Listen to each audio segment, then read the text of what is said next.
बोला गया है the peak value of the alternating current of the frequency, ये दे रखी है हमें, फ्रीक्वेंसी एफ दे रखी है और ये वैल्यू हमारी क्या है, आई नॉट है।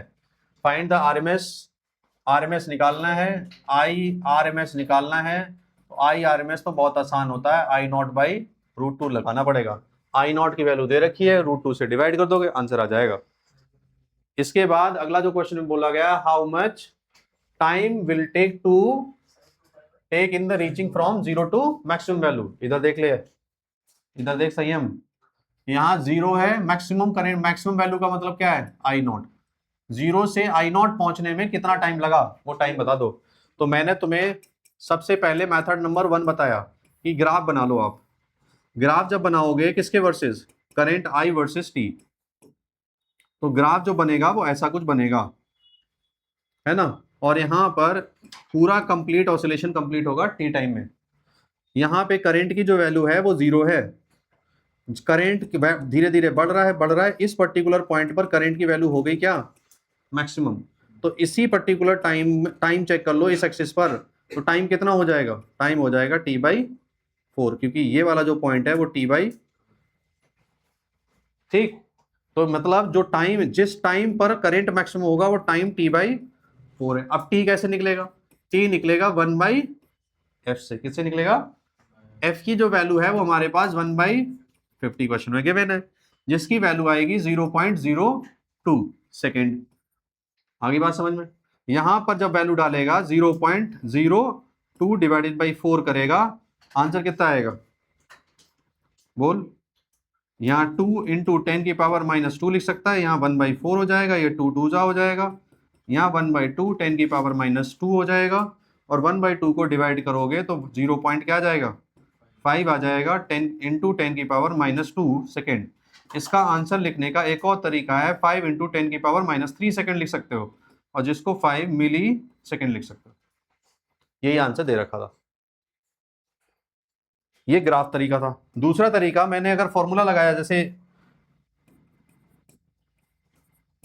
जतिन भाई साहब ने कोशिश की थी कि उसने यहां फॉर्मूला लगा लिया, I equals to I not sine omega of t, बोला ये फॉर्मूला मैंने लगा लिया।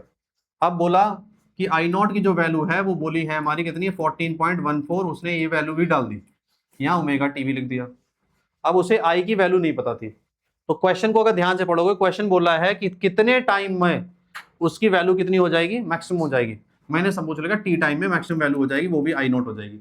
और आई नॉट की जो वैल्यू है ये भी कितनी है, कितनी वैल्यू आई नॉट की, बोलो भाई।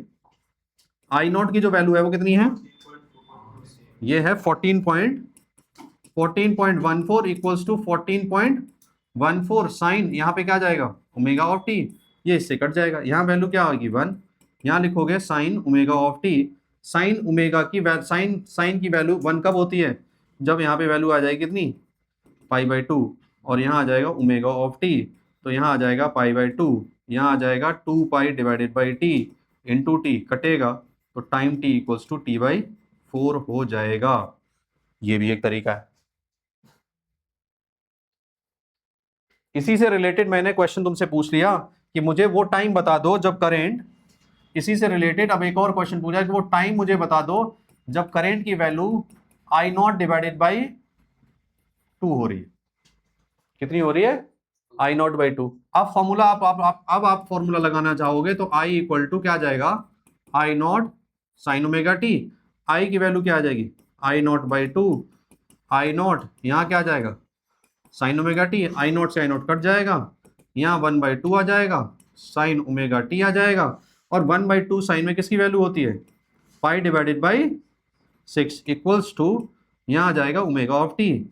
अब ओमेगा की जो वैल्यू डालोगे वो 2 π/t इंटू टी, पाई से पाई कटा, टी इक्वल्स टू आया कितना आया 12 बाई,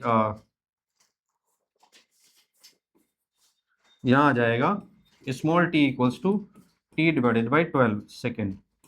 बस टी की वैल्यू आपको डालनी है, जो कि टी की वैल्यू हमारे पास कितनी है 0.05 0.02 सेकेंड है। यहाँ पे सेकेंड पूरा लिख देता हूँ, नहीं तो कंफ्यूज हो जाओगे। ये बेसिकली किसका कॉन्सेप्ट था, ठीक है। एक टाइप था, मैंने जितने भी पॉसिबल वे थे वो सारे बता दिए। इस 8 वाला तो सबसे आसान क्वेश्चन है। 8 वाले में क्या बोला गया, यहां देखोगे ध्यान से, 8 वाले में तो बहुत आसान वैल्यू है। यहां ये आर रेजिस्टेंस है, ये हमारे पास क्या है, ईएमएफ है। कौन सा ईएमएफ है, ये जो 220 वोल्ट जो क्वेश्चन में गिवन है वो सोर्स की वैल्यू है। वो सोर्स की वैल्यू कौन सी होती, ये तो गलत बात करते हो। मैंने कल बताया था आप लोगों को कि जो सोर्स की जो वैल्यू होती है वो हमेशा आरएमएस होती है। कौन सी होती है, क्या होती है, तो ये आरएमएस वैल्यू क्वेश्चन में गिवन है। और ये वाली क्या है, ये फ्रीक्वेंसी है। हाँ अब निकल जाएगा।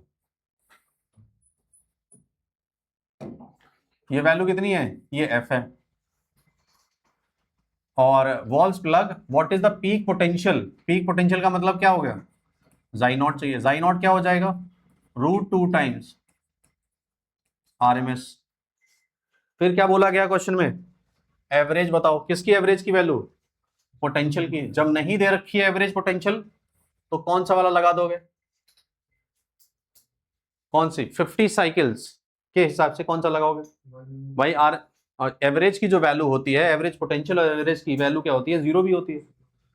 तो जीरो तो नहीं चाहिए उसको, हाफ साइकिल वाला लगा लेना। हाफ साइकिल वाला क्या होता है,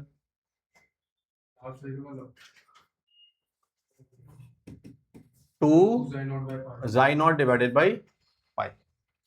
फिर आरएमएस करंट चाहिए, क्या चाहिए, आरएमएस करंट चाहिए। आरएमएस करंट लगा लोगे तो क्या लगाओगे, आई आरएमएस। तो ये आ जाएगा आई नॉट डिवाइडेड बाई, क्वेश्चन आता है कि आई नॉट अब कैसे निकालोगे, आई नॉट कैसे निकालोगे, how to get I naught. बात ही नहीं समझ में आ रही है तुम्हें। मैंने तुम्हें करेंट, जब हम आई नॉट लगा रहे हो तो यहां जाई नॉट डिवाइडेड बाई आर आ जाएगा। ये V इक्वल्स टू क्या है, आई आर वाले तो कॉन्सेप्ट है। अगर आप आई आरएमएस निकालना चाहते हो तो आप लिखोगे यहां पर जाई आरएमएस डिवाइडेड बाई आर। नहीं आया समझ में। दूसरा जो फॉर्मूला आई आरएमएस, मतलब आई आरएमएस को अलग से निकालने का जो तरीका है वो क्या है, आई नॉट बाई √2। जाई आरएमएस निकालने का जो अलग से तरीका है वो क्या है, जाई नॉट बाई √2। नहीं आई बात समझ में, ये चीज ध्यान रखनी है, ये बहुत ही ज्यादा इंपॉर्टेंट है। आगे आगे जब आप करोगे ध्यान ये रखना है, source value, source potential difference always always RMS value, हमेशा आरएमएस वैल्यू ही होती है। अगला इस चैप्टर का ये फाउंडेशन था। इस वाले से सीबीएसई में कोई चीज पूछ ली जाए बहुत बड़ी बात है, पर इस कहानी के बिना आगे क्वेश्चन करने में सबसे ज्यादा दिक्कत होती, इसलिए वो दिक्कत सारी स्टार्टिंग में क्या कर दी गई, समझा दी गई। चैप्टर सीबीएसई के अकॉर्डिंग यहां से स्टार्ट होता है। अब उससे पहले एक चीज और फाउंडेशन में हमें समझनी पड़ेगी, ठीक है, एक चीज और समझनी पड़ेगी हमें। जैसे कि एक कोई शब्द है, ये शायद सुना हो, रोटेटिंग वेक्टर। नहीं सुना, कोई दिक्कत नहीं।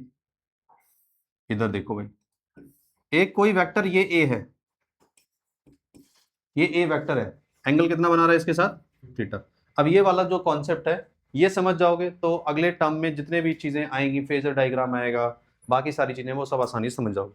ये वेक्टर था, ये वेक्टर अगर था तो मैं अगर यहां पर एंगल क्या बना दूं, 90 बना दूं, और मैं ये कंपोनेंट या इस वेक्टर के कंपोनेंट बनाऊं तो यहां पे आएगा a cos थीटा और यहां पे आएगा a sin थीटा। ऐसे किसी वेक्टर की कहानी थी। अब मैं तुमसे ये बोलूं, इस वेक्टर को मैं किसी वेलोसिटी से घुमा दूं, क्या बोला मैंने, किसी भी वेलोसिटी से इसको घुमा दूं तो क्या यही वेक्टर रोटेटिंग वेक्टर बन जाएगा। नहीं आया समझ में। इस यहां पर एक ये वेक्टर था हमारे पास, एंगल क्या था, ये थीटा था, इसको मैं किसी एंगुलर वेलोसिटी से घुमा दूं, ठीक है, घुमाऊंगा अगर तो इसका इस टाइम पे प्रोजेक्शन आएगा, कौन सी वैल्यू, ये वाली वैल्यू आएगी प्रोजेक्शन इसकी। जब ये वेक्टर यहां कहीं पहुंच जाएगा तो इसका प्रोजेक्शन यहां कहीं आएगा। जब ये वेक्टर यहां पहुंच जाएगा तो यहां आ जाएगा, ये वेक्टर यहां पहुंच जाएगा यहां, तो इसका मतलब क्या होगा, इसका जो projection along the x axis है वो क्या हो रहा होगा, चेंज हो रहा होगा। या फिर ऐसे समझ लो, ऐसे समझ लो, ऐसे कोई चीज घुमा रहे हो, ऐसे कोई भी चीज घुमा रहे हो और यहां पे एक मास हैंग कर दो, एक कोई बॉल लेके मास हैंग कर दो, तो वो जैसे जैसे वो मास कैसे जाएगा, जैसे ये घूमेगा ये किधर की तरफ जाएगा, किधर की तरफ जाएगा, आगे की तरफ, इस पॉइंट की तरफ, इस पॉइंट की तरफ। यही वेव का भी कॉन्सेप्ट है, थोड़ा सा समझ जाओगे। तो जब ये ऐसे रोटेशन हो रहा तो ये जो मास इसके साथ हैंग कर रखा होगा वो आगे की तरफ जा रहा होगा, फिर उसके बाद क्या करोगे, और इसके जाओगे तो ये मास अब यहां आ जाएगा, अब वो फिर दूर जाने लगेगा, फिर उसके बाद जब वो यहां आ जाएगा तो ये बेसिकली आप इसको अगर उल्टा उल्टा इमेजिन करोगे तो ये मास यहां कहीं होगा और उसके बाद वो क्या करेगा, इधर की तरफ वापस जाने लगेगा। तो लॉजिक क्या है, इस वेक्टर की जो प्रोजेक्शन है इस पॉइंट के अबाउट इसका ऐसे करके क्या चल रहा होगा, ऑसिलेशन चल रहा होगा, इलिप्स के फॉर्म में नहीं तो लीनियर, इस पॉइंट को अबाउट अगर सोचो तो इसके अबाउट इसका ऑसिलेशन ऐसे चल रहा होगा। क्या ये बात समझ में आई कि ऐसे मैं इस वेक्टर को ऐसे घुमा रहा हूं तो इस वेक्टर का प्रोजेक्शन अलोंग एक्स एक्सिस जो होगा वो इस तरीके से मूव कर रहा होगा, पहले वैल्यू यहां पे सबसे ज्यादा होगी, फिर इसके बाद वैल्यू क्या होगी, धीरे धीरे कम होगी, कम होते होते यहां पर वैल्यू कितनी हो जाएगी, 0, फिर दूर जाएगा, फिर वापस आएगा, फिर दूर जाएगा, मतलब ऑसिलेशन हो रहा होगा इस पॉइंट के अबाउट, जिसको हम बोल सकते हैं एसएचएम हो रहा है। यही सेम प्रोजेक्शन मैं अगर मैं यही सेम प्रोजेक्शन मैं इसके अलोंग ले लूं, इसके अलोंग ले लूं, तो ये पहले इसके अलोंग रहेगा, फिर ये ऑब्जेक्ट यहां पहुंच जाएगा, फिर ये ऊपर बढ़ जाएगा, यहां पहुंच जाएगा, फिर जब ये यहां पे पहुंच जाएगा तो इसके अबाउट ये आ जाएगा। तो लॉजिक क्या हुआ, अलोंग एक्स एक्सिस, अब प्रोजेक्शन अलोंग वाई एक्सिस लोगे तो ये वाला जो पॉइंट है वो इस तरीके से ऑसिलेट कर रहा होगा। नहीं जा रही बात, पक्की बात समझ रहे हो, हाँ। मतलब अगर इस वेक्टर को देखते हो तो ये पहले a cos थीटा अलोंग ऐसे ऑसिलेट कर रहा होगा, ये sin थीटा का जो कंपोनेंट इस डायरेक्शन में हो रहा। अब यहां एंगुलर वेलोसिटी ओमेगा है, तो मैंने आप लोगों को बता दिया कि मैंने तुम्हें क्या बता दिया कि यहां पर जो ओमेगा है वो हमारा थीटा डिवाइडेड बाई टी है। अगर कंप्लीट ऑसिलेशन करेगा तो यहां पर वैल्यू क्या आ जाएगी, क्या आ जाएगी, कंप्लीट ऑसिलेशन करेगा तो 2 पाई डिवाइडेड बाई, तो यहां थीटा लिखोगे तो ओमेगा ऑफ टी हो जाएगा। तो यही अगर हमारा ए वेक्टर है, जब ये रोटेटिंग वेक्टर में कन्वर्ट हो जाए, किस में कन्वर्ट हो गया, ये रोटेटिंग वेक्टर में कन्वर्ट हो गया, रोटेटिंग वेक्टर में क्या हो गया, कन्वर्ट हो गया, तो इसके अलोंग जो वैल्यू है, ये वाली जो वैल्यू है वो बन जाएगी हमारी ए साइन ओमेगा ऑफ टी, और जो ये वाला जो अलोंग एक्स एक्सिस है ये बन जाएगा, क्या बनेगा, ए कॉस ओमेगा ऑफ टी। अब इसमें, अब इसका मतलब क्या है, इस वेक्टर के रोटेटिंग इसको ना लेके, इसको, इस वेक्टर के रोटेटिंग को देखोगे ध्यान से, मतलब जो साइन फंक्शन है, जो साइन फंक्शन है जो हम लोग ऐसे बनाते हैं, मतलब अगर इसका ग्राफ बनाओगे तो ग्राफ तो ऐसे बनेगा, इसका अगर ग्राफ बनाओगे तो इसका ग्राफ कैसे बनेगा, ऐसा कॉस का बनेगा। तो लॉजिक में क्या तुम्हें बता रहा हूं, जो साइन ग्राफ है, जो क्या है, साइन ग्राफ है, या साइन की जिसके पास वैल्यू है वो, उसको मैं रोटेटिंग वेक्टर ले सकता हूं। अब साइन यहां पर ये ऐसा क्यों बताया जा रहा है, यहां पे कौन है साइन में, यहां साइन और कॉस में कौन है, बोलो भाई, यहां साइन और कॉस में कौन है, यहां साइन और कॉस में करेंट है, करेंट आई इक्वल टू क्या है, साइन ओमेगा टी, और जो हमारे पास ईएमएफ है वो हमारे पे क्या है, साइन जाई नॉट ओमेगा ऑफ टी। इनको हम लोग एज अ रोटेटिंग वेक्टर ले सकते हैं, क्या ले सकते हैं, रोटेटिंग वेक्टर ले सकते हैं। मतलब मैं सर्कल एक बनाऊं, मतलब मैं एक सर्कल बनाऊं, यहां पर एक सर्कल मैंने बनाया और यहां ये लाइन बना ली, यहां ये लाइन बना ली, इसमें इसमें ये वाला जो रोटेटिंग वेक्टर है मैंने बोल दिया ये जाई है, वेक्टर लगा लिया, इसने एंगल कितना चला, ओमेगा ऑफ टी और थीटा, इसका प्रोजेक्शन अलोंग वाई एक्सिस लगा लोगे तो क्या यही निकलेगा। अब मैं इसी के अंदर साइन भी, साइन वाला भी बना सकते हैं, नहीं नहीं, मतलब इसका भी बना सकता हूँ, करंट का भी। करंट का सर्कल हम छोटा बनाएंगे। क्यों बनाएंगे करंट का सर्कल छोटा? बोलो भाई। ये करंट की है वैल्यू मेरे पास, सपोज यहाँ पे करंट है अभी, ये क्या है? आई वेक्टर। इसका एंगल जो है यहां से यहां तक, यहां से लेकर यहां तक का एंगल है। अभी डायग्राम दिखेंगे तो, ठीक है। यहां से लेकर यहां तक है, इसका मैं प्रोजेक्शन लूंगा तो ये मैं मिलेगा अंदर वाले का या बाहर वाले, किसी का भी। ओवरऑल इनको हम लोग रोटेटिंग वेक्टर ले सकते हैं। वो सारे वेक्टर को रोटेटिंग ले रहे जो साइन के फॉर्म में है, ऐसे या तो ये समझ लो, सिर्फ फॉर द सिंप्लिसिटी। कॉस के फॉर्म वाले भी ले सकते हो, वो भी रोटेटिंग वेक्टर, वो भी वैल्यू बदल रहे हैं हमारी। ये बात आ गई समझ में? अब इस चीज का अगर मैं तुम्हें एक फिगर दिखाऊं तो ये फिगर तुम्हें समझ में आना चाहिए। देखो क्या है ये है रोटेटिंग वेक्टर। कौन कौन से रोटेटिंग वेक्टर? देखो, अच्छा एक चीज तुम्हें अभी भी दिक्कत शायद कर सकती है कि भाई एक हमारे पास करंट है, एक हमारे पास क्या है? ईएमएफ है, जिसकी वैल्यू क्या है? साइन ओमेगा टी है। यहाँ पे आई नॉट क्या है? साइन ओमेगा ऑफ टी है। इसमें वेक्टर अगर बनाओगे, जब इन्हें क्या बनाओगे? वेक्टर फॉर्म में बनाओगे तो किसकी वैल्यू बड़ी लोगे, किसकी वैल्यू छोटी लोगे? किसकी वैल्यू लोगे?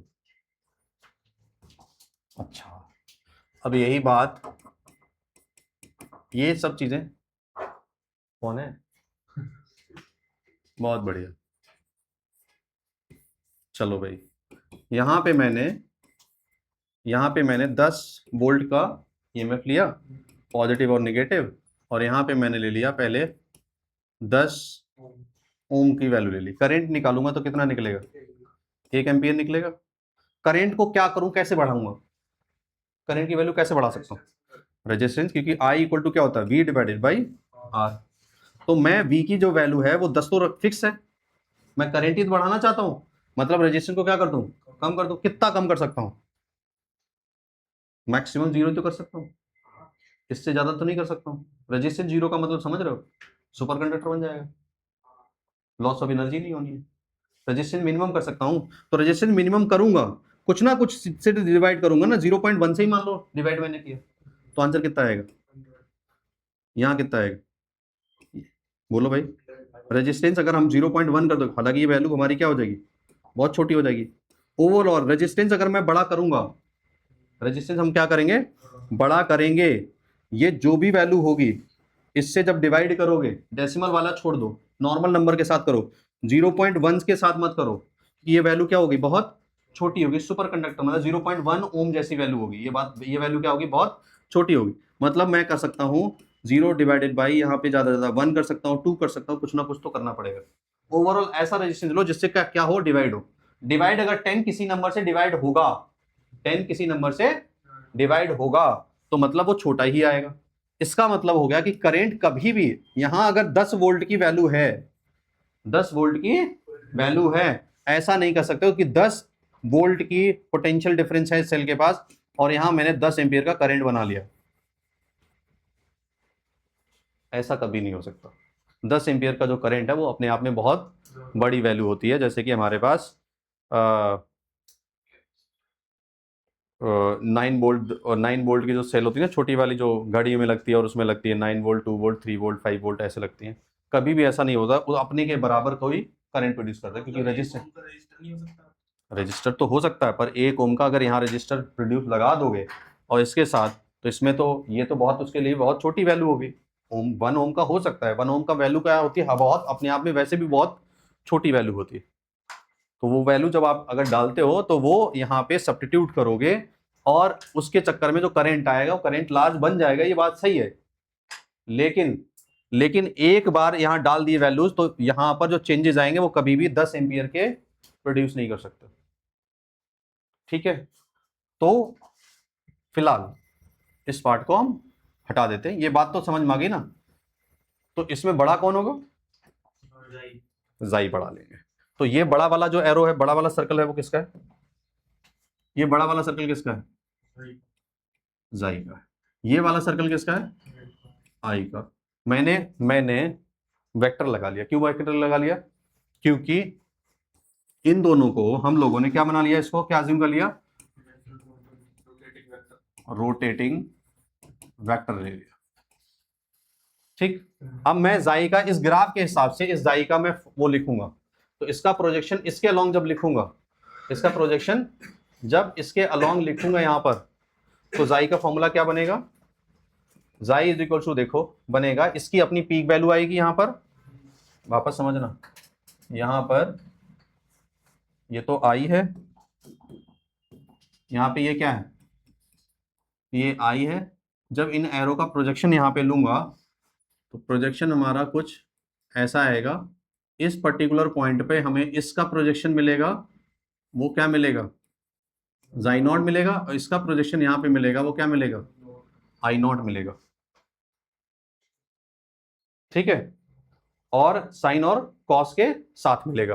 तो यहां पर साइन और कॉस के साथ अगर लिखना चाहते हैं तो हम क्या लिखेंगे, देखो ध्यान से, तो यहां लिखेंगे कैसे, जब इस जाई का लिखेंगे तो एंगल देखो इसने कितना बनाया, जाई इज इक्वल्स टू, यहां लिखेंगे जाई not sine omega of T.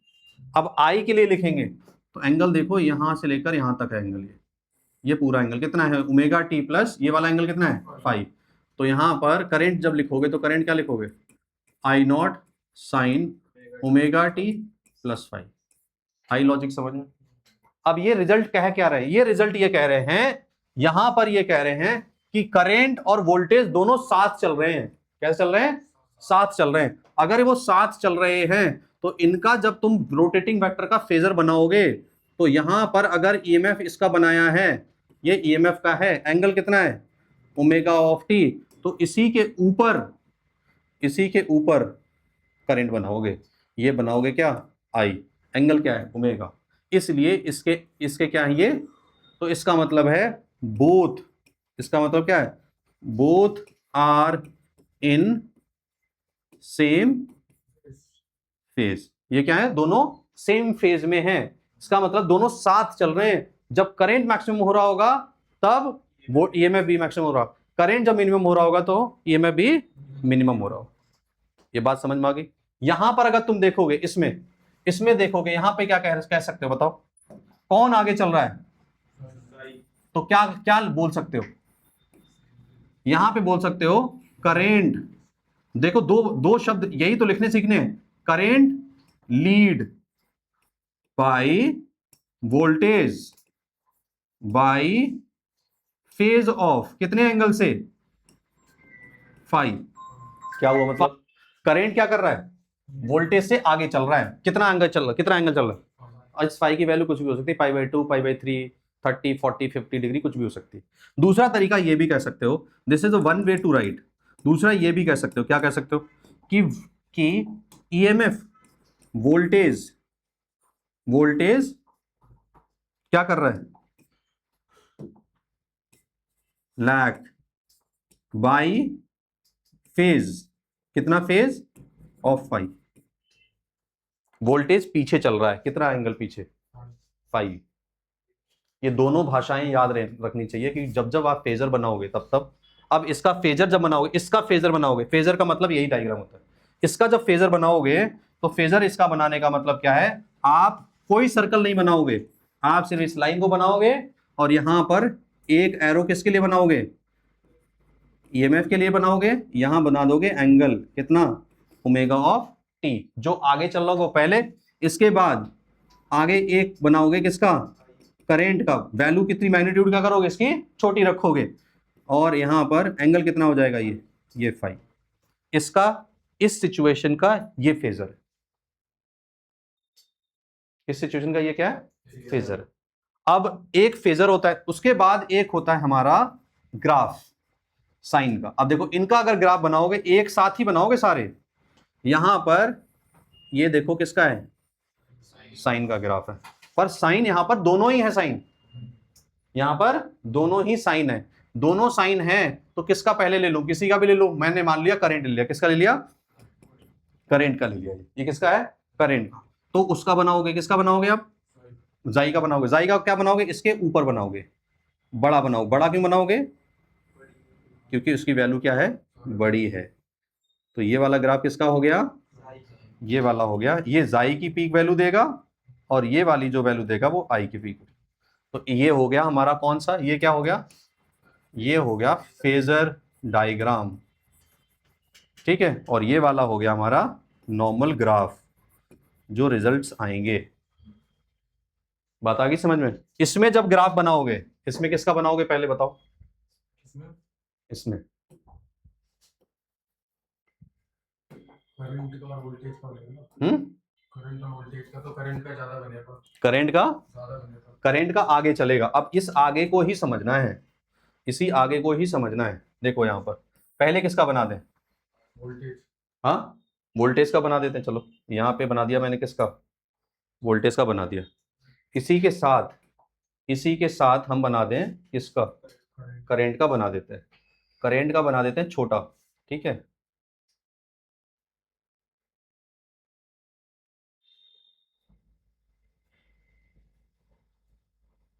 ठीक है, अब इसमें इसका मतलब क्या है, इसका मतलब तो ये है कि ये साथ साथ चल रहे हैं। इसका मतलब क्या है, ये साथ साथ चल रहे हैं। पर हम क्या चाहते हैं कि करंट चले आगे। करंट आगे चलने का मतलब क्या है,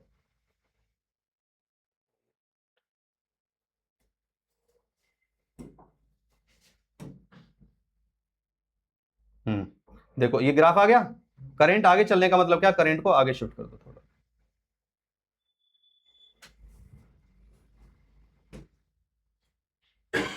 ये बात तुम्हें इतनी गहराई में कोई नहीं ले जाएगा। करंट चल रहा है, देखो अब ध्यान से, जब ये मैक्सिमम हो रहा था, इसी चीज को फील करना है। ये जो करंट यहां पर, ये जो करंट है, ये जो करंट वैल्यू है, ये इस टाइम पे मैक्सिमम हो रही है। और ये वाली जो वैल्यू है, ये वोल्टेज यहां पे मैक्सिमम हो रहा है और करंट यहां पे मैक्सिमम हो रहा है। करंट आगे हो रहा है और ये वोल्टेज पीछे हो रहा है। करंट है पिंक वाली, ओरिजिन से थोड़ी लिया है। हाँ ओरिजिन से नहीं लिया है, क्योंकि यहाँ फेज पाई हमारा जो है ना वो शिफ्ट हो गया, आगे की तरफ शिफ्ट हो जाएगा। या वोल्टेज को पीछे कर लो। अरे भाई ये मैग्नीट्यूड पीक इसलिए छोटा रखा है, ये पीक की वैल्यू कभी मैक्सिमम बड़ी नहीं हो सकती है करंट से, वो छोटी बनाओगे। लीड और लैग समझ रहे हो, 90 अगर होता, कितना होता, 90 फेज तुम्हें ज्यादा समझ में आएगा। 90 फेज जब तुम इसको करोगे तो 90 एग्जैक्टली इसका मतलब क्या हो गया, इसका मतलब हो जाएगा, हाँ अब इसको एग्जैक्टली जब तुम ये तो अब देखो यहाँ पे ग्राफ कैसा है, सेम है। मैं इसको थोड़ा ऊपर ले आऊं, अब दिख रहा मैक्सिमम। अब इसका मतलब क्या है, ये दोनों फेज में चल रहे हैं। अब मैं कह दूं कि करंट हमारा आगे चल रहा है, लीड क्या कर रहा है, जब ये जीरो था, जब ये वोल्टेज जीरो था, तो करंट कितना था, मैक्सिमम था। करंट क्या था, मैक्सिमम। करंट जब वोल्टेज जीरो था, वोल्टेज यहां पे देखो क्या था, जीरो था, तो करंट क्या हो रहा है, करंट मैक्सिमम हो रहा है। ये जीरो पे वैल्यू थी। Logic clear. अब देखो, अब ये बात पढ़ो, इसकी एक एक लाइन पढ़ो। फेजर इन फेजर डायग्राम क्या बोला गया, rotating vector that represent the sinusoidally varying quantity is called, जितनी भी साइनोसॉइडली वेरिंग क्वांटिटीज हैं वो सारे क्या हैं, फेजर हैं। अब this vector imagined rotating with angular velocity of, angular velocity का मतलब क्या है, omega, equals to the angular frequency of that quantity. इसका मतलब क्या, जो भी हम वेक्टर ले रहे हैं और वो वेक्टर को हम लोग ऐसे करके ओमेगा एंगुलर वेलोसिटी क्या करा रहे हैं, रोटेट करा रहे हैं। इनिशियली किसी एंगल पे था या नहीं था, इससे कोई लेना देना नहीं है।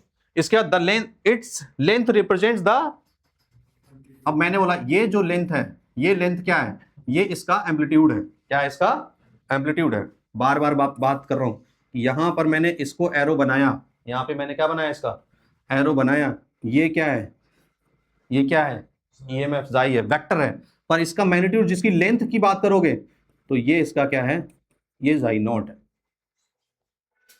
ठीक है, ये इसका क्या है, जाई नॉट। अब इस वेक्टर की लेंथ की बात करोगे तो इस वेक्टर की लेंथ की बात कैसे करते थे हम लोग, इसका क्या बनाते थे, नहीं आया समझ में। तो लॉजिक क्या है बताओ, its length represent the amplitude of the quantity, it's projection upon the fixed axis gives the instantaneous value of the quantity. इस क्वांटिटी का प्रोजेक्शन लोगे किस पे, वाई एक्सिस पे, तो हमें क्वांटिटी, हमें एक चीज मिलेगी वो मिलेगी जाई इज इक्वल टू क्या मिली, जाई नॉट साइन ओमेगा टी। क्या बोला गया, the phasor angle between the two quantities as phase angle between their phasors. मतलब क्या हुआ, जैसा कि हमने करंट और उसके साथ लिया था, ये क्या है, ये ईएमएफ है और ये क्या है, करंट है, वेक्टर क्वांटिटी इज रोटेटिंग, और यहां क्या था, ओमेगा, इनके बीच में एंगल कितना था, फाई। तो क्या बोला, angle between, phase angle between the two quantities, phasor angle, phase angle between the phasors, phasors के बीच में जो एंगल है उसे क्या बोलेंगे, फेज एंगल बोलेंगे। Study of the AC circuit generally simplified as we treat the alternating current in voltages as the phasor. A diagram that represents alternating current is called the phasor diagram और argand diagram। मतलब ये भी जो हम phasor में बनाएंगे वो क्या है, फेजर डायग्राम है इसके। बात आ गई समझ में, ठीक है। ये फेजर की कहानी थी, मतलब अब तुम एसी को ऐसे चलते हुए नहीं देखोगे। ये देखो क्या है, ये किसका ग्राफ, आई और जाई का। यहां पे देखो हेडिंग में क्या लिखा हुआ, AC through the pure resistor, this is the first derivation. ठीक है, यहां से डेरिवेशन की शुरुआत होती है। अगले 3 डेरिवेशन और 4 डेरिवेशन हमें समझने हैं। क्वेश्चन भी पूछे जाएंगे, डेरिवेशन भी पूछा जा सकता है। ठीक है, अब हम लोग क्या करें, जैसा जैसा बोला गया वैसा वैसा काम करते चले जाते हैं। क्या बोला गया क्वेश्चन में, इसमें क्या बोला, एसी थ्रू प्योर रजिस्टर। एक रजिस्टर बना लेते हैं, इस रजिस्टर में अब क्या हम फ्लो करा रहे हैं, कौन सा करंट, यहां ये है रजिस्टर, यहां पॉजिटिव और ये निगेटिव, और यहां पर ये कौन सा सोर्स होता है, डीसी। अभी तक डीसी चला रहे थे, अब कौन सा चलाएंगे, सर्किट में क्या बोला गया, आप क्या लगाओ, एसी कैसे बनाएंगे, ऐसे। अब एसी का जो ईएमएफ, जनरली हम लोग डीसी में कैसे लिखते थे, वोल्ट, डीसी में कैसे लिखते थे, वी लिखते थे। इसमें क्या लिखोगे, जाई इज इक्वल्स टू जाई नॉट साइन ओमेगा टी। ये ईएमएफ हमने दिया है, इनपुट है, इनपुट वोल्टेज है, किसका, ये इनपुट वोल्टेज एसी का, और यहाँ पे क्या है, रेजिस्टेंस है। इसने इसमें करंट भेजा होगा, इसने इसमें क्या भेजा होगा, करंट भेजा होगा। करंट की वैल्यू निकालो, करंट कैसे निकालोगे, करंट इक्वल टू होता है ईएमएफ डिवाइडेड बाई आर, जिस रेजिस्टेंस से लगाया हो। तो ईएमएफ डालोगे, क्या लिखोगे, जाई not sine omega T divided by क्या लिखोगे, आर। यहाँ जाई नॉट बाई आर है तो क्या मिलेगा हमें, आई नॉट मिलेगा, और यहाँ पे क्या आएगा, साइन ओमेगा टी। अब देखो 2 रिजल्ट, हालांकि इनके बारे में ऑलरेडी बात बहुत बार कर चुके, तो तुम्हें लगा इसमें कोई नई चीज नहीं है। नई चीज तुम्हें दिखेगी आगे वाले, जब हम इसी एसी सर्किट में जो प्योर रेजिस्टेंस है, इसी में कैपेसिटर डाल देंगे, इसी में इंडक्टर डाल देंगे, फिर हम तीनों को एक साथ जोड़ देंगे। अब हमारे पास जब तक हमारे पास चैप्टर 2 के बारे में पढ़ा था, तब तक हमारे पास जो कंपोनेंट था रेजिस्टेंस देने वाला, वो हमारे पास कैपेसिटर था। इलेक्ट्रिसिटी पढ़ा तो आएगा रेजिस्टेंस, हमने ईएमआई पढ़ा तो कौन क्या आ गया, इंडक्टेंस। तो ये 3 चीजें हैं जो एक साथ जोड़ेंगे, 2 जोड़ेंगे, 1 जोड़ेंगे। पहले हम क्या कर रहे हैं, एक को जोड़ के वैल्यूज को निकालने की कोशिश कर रहे हैं। अब क्वेश्चन में ये चीज बोली जाएगी कि अब इसका बनाओ क्या, फेजर डायग्राम। क्या बनाओ, फेजर डायग्राम बनाओ भाई। फेजर बनाने के लिए तुम्हें क्या करना पड़ेगा, सिर्फ 2 लाइनें ऐसे खींचो जैसे कि एक्स और वाई खींच रहे हो, ठीक। और अब ये है साइनोसॉइडली, और साइनोसॉइडली जितने भी फंक्शंस होते हैं उनको क्या ले सकते हो, वेक्टर, रोटेटिंग वेक्टर। यहां एक एरो बनाओ, ये किसका वेक्टर है, जाई का है, तो यहां पर ओमेगा ऑफ टी, यहां पे जाई वेक्टर लगा दोगे। इसके अलोंग अगर तुम्हें प्रोजेक्शन चाहिए होगी, ये वैल्यू को दिखाना होगा, इसकी पीक वैल्यू को दिखाना होगा, तो यहां पर आप ऐसे बना के डॉटेड लाइन बनाओ और बोल दो ये वैल्यू जो है वो जाई नॉट है। बात आ गई समझ में। अब देखो यहां पर ओमेगा टी था, और यहां पर भी क्या है, ओमेगा टी है। यहां साइन है, यहां साइन है, ये ओमेगा, ये सिर्फ जाई नॉट और आई नॉट क्या बोल रहे हैं, ये वैल्यूज सिर्फ कम और ज्यादा है। तो जाई नॉट की वैल्यू क्या है, ईएमएफ है, वो ज्यादा है, और ये आई की वैल्यू क्या है, कम है, तो छोटा वेक्टर। तो यहां पे बना देंगे क्या बना देंगे भाई, एक और वेक्टर बनाएंगे, इसी के ऊपर बनाएंगे, और यहां पे बना देंगे क्या, आई वेक्टर। आई वेक्टर। प्रोजेक्शन अगर दिखाना चाहते हो, मतलब अब तुम देख सकते हो ये वेक्टर ऐसे घूम भी रहे हैं, पर हमने घूमने वाला नहीं बनाया, सर्कल बनाने की जरूरत हर बार नहीं है। ये वाला हमारा क्या हो जाएगा, आई नॉट। ये इसका क्या है, फेजर डायग्राम। अब इनका ये रहा क्या, ये क्या रहा, ये है इसका क्या, ग्राफ। ग्राफ देखो, ऊपर वाला जो डॉटेड लाइन है वो क्या है, ईएमएफ वाला है। इस डॉटेड लाइन को यहां पे ई में लिखा हुआ, हम लोग किस में लिख रहे हैं, जाई इक्वल टू जाई नॉट साइन ओमेगा टी। जो ये डार्क वाला है वो I not equal to sine omega. अब जो जिस टाइम पर ये मैक्सिमम हो रहा है उसी टाइम पे ये जिस टाइम पे मिनिमम हो रहा है, मतलब सेम फेज में है। यहां पे लिख देना, यहां पर एरो डाल के आप लिख दोगे both are in same phase. ये लाइन याद रखनी है, जब तीनों जोड़ेंगे तो मैं तुमसे पूछूंगा कि जब रेजिस्टेंस जोड़ेंगे, वापस समरी, जब रेजिस्टेंस जोड़ेंगे किसके साथ, एसी के साथ, तो करंट और वोल्टेज एक साथ चलेंगे। करंट और वोल्टेज एक साथ चलेंगे, चाहे फेजर में देख लो चाहे इसमें देख लो। डीसी में क्या बोलते हैं, ईएमएफ वो क्या बोलते हैं, करंट ईएमएफ आगे चलेगा। नहीं, डीसी की तो बात ही नहीं कर, करंट की आगे चलेगा, कहीं नहीं चलेगा उसमें, तो करंट वोल्टेज साथ में चलने की बात ही नहीं है वहां। डीसी वाले में तो ईएमएफ की वैल्यू बदलती नहीं ना ईएमएफ बदलता ना करंट बदलता है, स्टडी करंट दे देता है। जब हम लोग सेल लगा रहे होते हैं सर्किट में, ऐसा कुछ कर रहे होते हैं, यहां पे क्या है, ये आर है, यहां पे पॉजिटिव और नेगेटिव है, यहां पर क्या है, वी है, जो भी वी की वैल्यू है, ये वैल्यू हमारी फिक्स है 10 वोल्ट अगर है। इसने यहां पर 100 ओम के रेजिस्टेंस में कोई ना कोई करंट दिया होगा, या 20 ओम के रेजिस्टेंस में कोई ना कोई करंट दिया होगा, वो करंट फिक्स है, वो चेंज नहीं हो सकता। तो वो जब चेंज ही नहीं हो रहा है तो रोटेटिंग वेक्टर किस बात के, वो omega T sign omega T के टर्म में थोड़ी ना बनेंगे कि हर टाइम पे वैल्यू अपनी अलग अलग थोड़ी ना दे रहे होंगे। ये तो ये क्या है, ये एक कांस्टेंट, ये एक स्टडी करंट की सिचुएशन है। It is not changing with respect two of time. खोपड़ी में जा रही बात, ये बात जब जाएगी तभी धीरे धीरे क्वेश्चन तक पहुंचोगे। वो डेरिवेशन था, इतना ही बड़ा था, उसका इतना ही बड़ा था। ठीक है, ये है काम की चीज। क्या कह रही है, आगे सेम फेज में नहीं है। आगे सेम फेज में नहीं, या ग्राफ भी दिख रहा है, ये फाई एंगल से, ये π/2 एंगल से देख लो पीछे चल रहा है। माइनस का मतलब क्या है, पीछे चलना, प्लस का मतलब क्या है, वोल्टेज से आगे चलना। यही चीज हमें देखनी है। अब इस चीज, हाँ, इसके रेस्पेक्ट में इसे देखोगे तो पीछे चल रहा है, अभी बताई थी ना। इसके रेस्पेक्ट में करंट को देखोगे तो पीछे, करंट के रेस्पेक्ट में इसे देखोगे तो पीछे चल रहा है। ठीक है, वो आपको रेफरेंस समझना पड़ेगा कि कौन किसके आगे और पीछे चल रहा है। क्लियर है, चलो भाई अगली चीज, ये है हमारा बी पार्ट।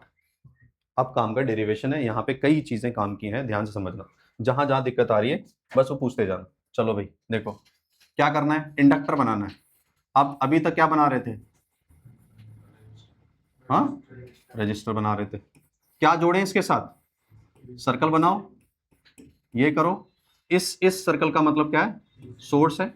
क्या सोर्स है, जाई not sine omega T.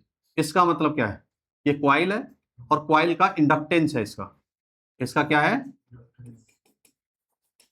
Inductance है, कितना है, एल है।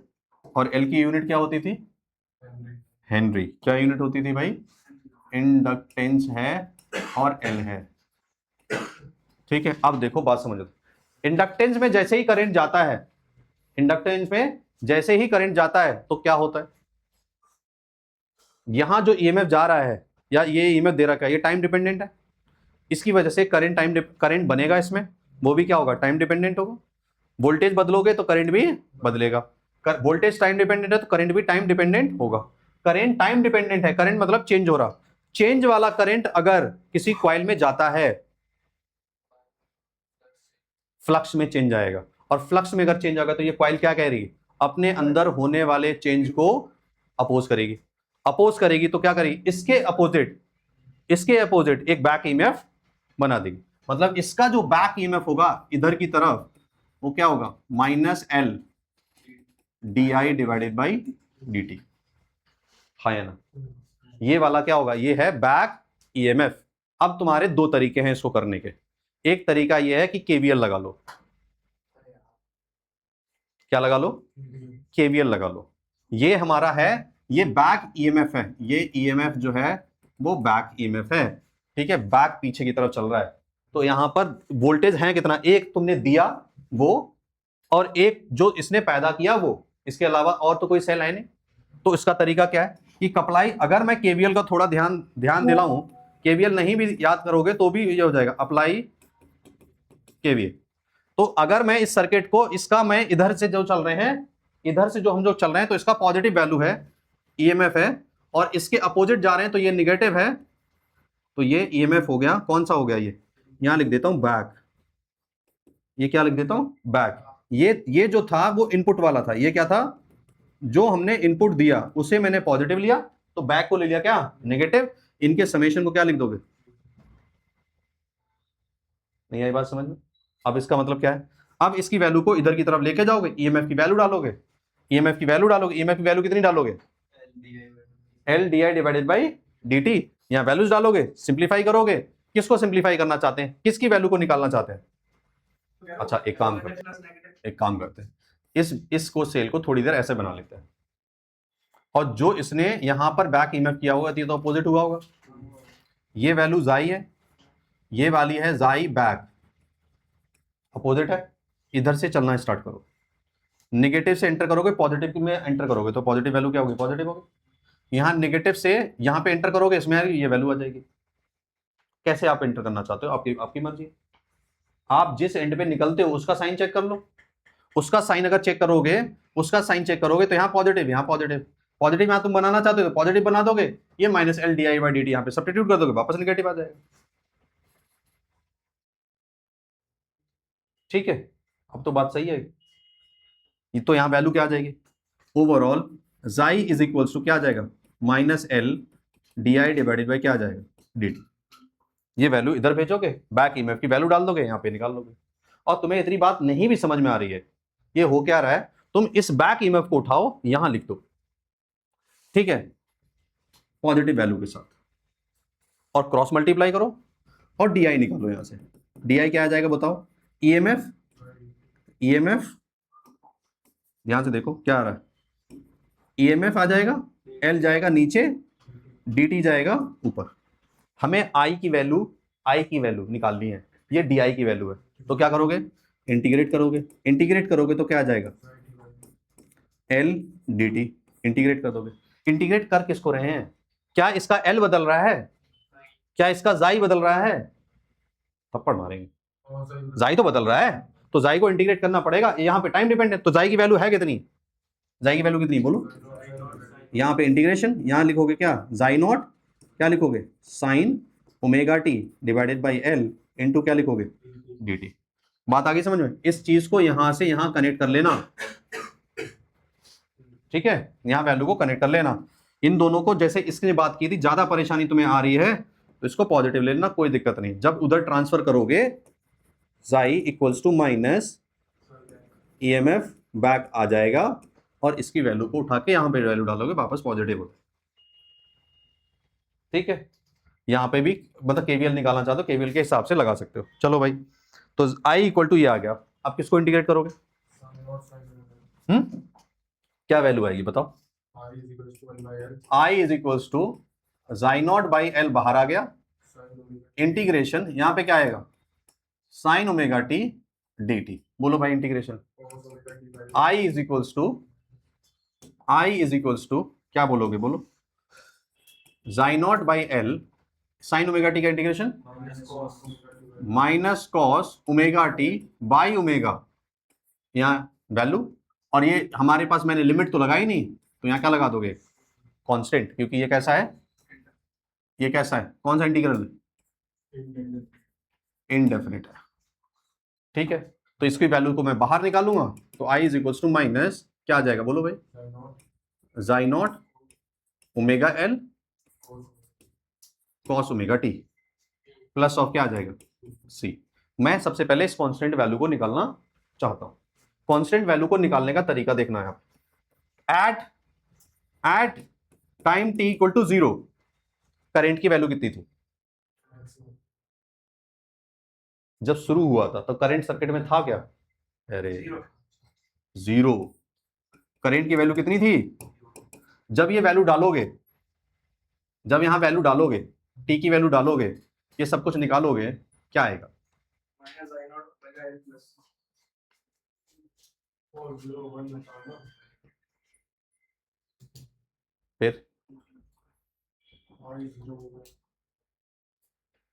एवरेज वैल्यू की बात कर रहे हैं, average value for the complete whole cycle 0 से लेकर टी तक के टाइम में, I naught फॉर 0 से लेकर कैपिटल टी टाइम के लिए average value I average, I average की वैल्यू कितनी आएगी 0। किसको इंटीग्रेट करते थे, साइन ओमेगा टी को करते थे, किसको करते थे, साइन ओमेगा टी को जब इंटीग्रेट करते थे तो वैल्यू कितनी आ जाती थी, यहां पे वैल्यू दोनों टाइम 0 हो जाएगी। तो कांस्टेंट जो टर्म आएगा, ये जो टर्म आएगा, ये टर्म भी क्या आ जाएगा 0 बन जाएगा। तो ओवरऑल रिजल्ट जो बनेगा I is equals to omega naught, ये ओमेगा एल यहां बनेगा कॉस ओमेगा टी। अब परेशानी की बात क्या है, बात समझ रहे हो, परेशानी की बात है कि हमारे पास जो इनपुट वोल्टेज था वो तो ये था, करंट भी हमारा इसी साइन के फॉर्मेट में आना चाहिए। इनपुट अगर जिस फॉर्म में है, करंट भी उसी फॉर्म में। हाँ जी भाई, नहीं यार, आ रहा हूं, ठीक।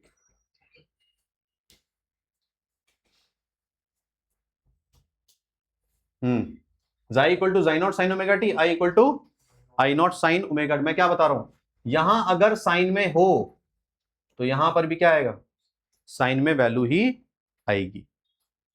तो इसको साइन में लाने का तरीका क्या है, इस कॉस को साइन में कन्वर्ट करने का तरीका क्या है, वापस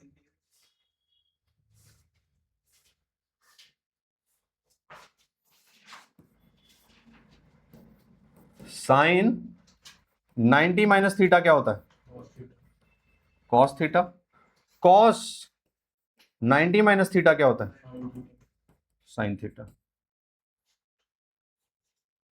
तो कॉस को अगर मुझे साइन बनाना है, कॉस को क्या बनाना है, साइन बनाना है, तो मैं माइनस ओमेगा एल यहां लिख सकता हूं sine pi by 2 minus of omega of T. और नेगेटिव में नेगेटिव ऑफ साइन थीटा बताओ, साइन ऑफ माइनस थीटा जो होता है माइनस ऑफ साइन थीटा के बराबर होता है। ये भी पागल हो रहा हूँ। इसे एक बार बाय डिफरेंशिएट भी तो कर सकते हैं हम चाहते हैं। अरे करेंट को डिफरेंशिएट करोगे तो मिलेगा क्या, कैसी बातें कर रहे हो, करेंट को डिफरेंशिएट करो कौन सी फिजिकल क्वांटिटी मिलेगी, मैंने तुम्हें बता दो दी थी ये बात स्टार्टिंग में ही। क्या बताया था स्टार्टिंग में कि हमारा काम है ईएमएफ दे रखा होगा, करंट निकालना होगा। अब करंट का फॉर्म बन गया है, उसी में ही कुछ करोगे जिससे साइन बन जाए, ना कि उसे डिफरेंशिएट और इंटीग्रेट करके कोई नया बना दो क्वांटिटी। नहीं आई बात समझ में, ये जो ईएमएफ हमारा दे रखा है इसी के हेल्प से हम लोग क्या निकालेंगे, करंट निकालेंगे, इसी की हेल्प से सब कुछ निकालेंगे। ऐसा नहीं है कुछ नया कुछ कर देंगे। तो अगर आप ध्यान से देखोगे, ध्यान से अगर देखोगे तो इस नेगेटिव साइन को इसके अंदर लाया जा सकता है, इस नेगेटिव साइन को इसके अंदर लाओगे तो आई इक्वल टू क्या आ जाएगा, sine not by omega L sine of minus pi by 2 plus omega आ जाएगा, जिसको हम लोग लिख सकते हैं, क्या लिख सकते हैं बताओ, आई इज इक्वल्स टू क्या लिख सकते हैं, I is equals to sine not by omega L और यहां आ जाएगा sine omega T minus pi by 2। दिख रहा है करंट कितना चल रहा है, पीछे चल रहा है, कितना पीछे चल रहा है, 5/2 क्या होता है? कुछ नहीं किया, नेगेटिव से भी अंदर भेज दिया, तो ये पॉजिटिव वाला टर्म नेगेटिव हो गया और नेगेटिव वाला पॉजिटिव कर दिया। इसके बाद इसकी वैल्यूज को आगे पीछे लिख दिया। अब घर में जाके समझना ये वाला डेरिवेशन, दिक्कत आएगी दोबारा अगली क्लास में समझाया जाए, ठीक है। कल ये शायद आ जाएगा मैसेज तुम्हारे पास, तो संडे वनडे